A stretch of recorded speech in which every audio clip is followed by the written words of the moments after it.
A group of Republican lawmakers want new investigations of the FBI's treatment of the Hillary Clinton email scandal. They also want a closer look at the Uranium One case and how the Justice Department handled the early days of the Russia probe.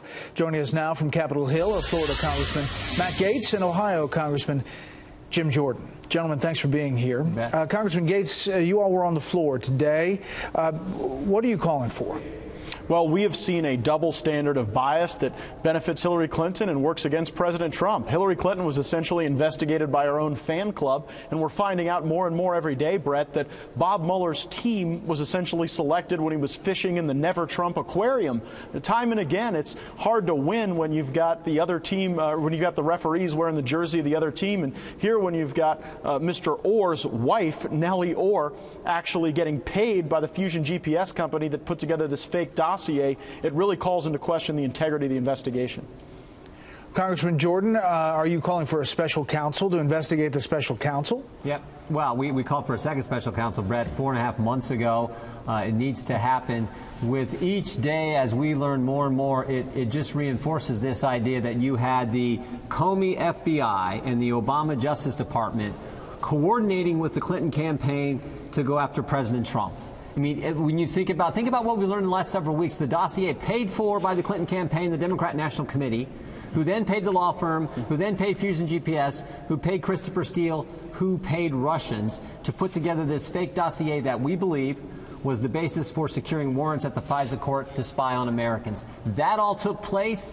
That's what we got to find out about. That's what we got to get answers to. That's why we called for a second special counsel. You know, I asked your colleague, Trey Gowdy, the head of the Oversight Committee, about the call for a special counsel on these grounds. Here's what he said to me. These are Trump people. So special counsel just means we either don't think you can do your job, and the women and men that we pay millions of dollars to run the DOJ, so we're going to find somebody who's not part of DOJ and give them a bunch of FBI agents. And oh, by the way, the FBI's got some issues right now. Special counsel is not a panacea. What we need is a serious investigation. Who does it is immaterial to me. Yeah, Congressman Gaetz. Well, look, I mean, I think that Trey Gowdy's got a lot of affection for the Department of Justice and the FBI. Our problem is that the senior officials at those agencies, people who are right below the director and the attorney general, are actually being implicated for bias. I mean, how can we allow the Department of Justice to conduct this investigation when the guy who was the head of counterintelligence had his wife moonlighting for the Fusion GPS company that was digging up fake dirt on the president to discredit him both before and after the election? We have to have clean eyes. We have to have an outcome we can rely on, and currently with the FBI and the Department of Justice, there's far too much bias, far too much evidence of coordination with President Trump's enemies, and we can't trust them. Is this a problem for Attorney General Sessions, Congressman Jordan? Is he at fault here? He doesn't know where his recusal starts and stops. That was evident from Matt's questioning 4 weeks ago when he sat in front of the committee. No one likes special counsels, but when the Attorney General doesn't know where his recusal begins and ends, and Robert Mueller is inherently compromised on the Uranium One issue, and the number four, one of the top guys at the Justice Department, Bruce Orr, is meeting with Glenn Simpson and Christopher Steele, the guy who wrote and paid for the dossier, and oh, by the way, his wife is employed by him. You don't think there's a conflict there? We don't like special counsels either, but there is no other way to get to the truth for the American people. That's why we called for it 4.5 months ago, and it needs to happen. When you hear Congressman Schiff, who's ranking member of the House Intel Committee, say there may not be specific evidence of collusion, but there's circumstantial evidence, and he lays out how he laid it out this weekend, what do you say to that? I would say that there's a heck of a lot of evidence of collusion between the Democrats and Russia. Just like Mr. Jordan just said, you've got circumstances where the very wife of a senior official at the Department of Justice was getting paid by the people who were getting paid by the Democratic Party to go and pay Russians to tell lies about the president. That is de facto collusion, Brett. So I think there's a heck of a lot more circumstantial evidence.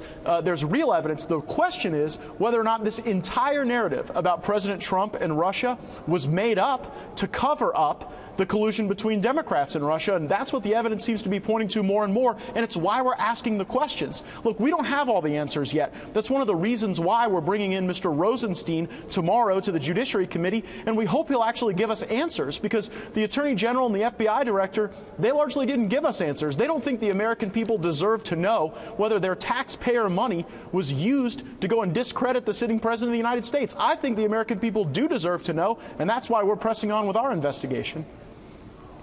Congressman Jordan?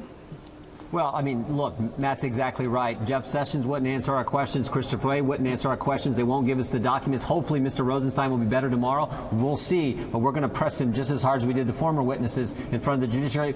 Remember, this is the Judiciary Committee. The committee with primary responsibility, oversight responsibility of the Justice Department, and they won't give us the information we need. They won't answer the questions when they come. So if that's the case, I don't know any other remedy logically that you can get to than a second special counsel. There are some conservatives in talk radio and other places who are saying that all of the calls for President Trump to step down for past sexual misconduct allegations are coming because this Russia probe is not going where they think it's going to go. Do you believe that? And what do you think of today's interchange with Senator Gillibrand? Well, I think that the left has just gone crazy over the fact that Donald Trump is the duly elected President of the United States, and they will do absolutely anything to try to distract us from the important work we're doing to improve quality of life for the American people, to improve our economy, our regulatory environment. And so we've got to make sure that the president's time in office is not clouded by these fake allegations that have been ginned up by people who bring a tremendous amount of bias against him. I mean, Brett, don't forget, Andrew Weissman, the #2 guy in the Mueller probe, was at Hillary Clinton's victory party.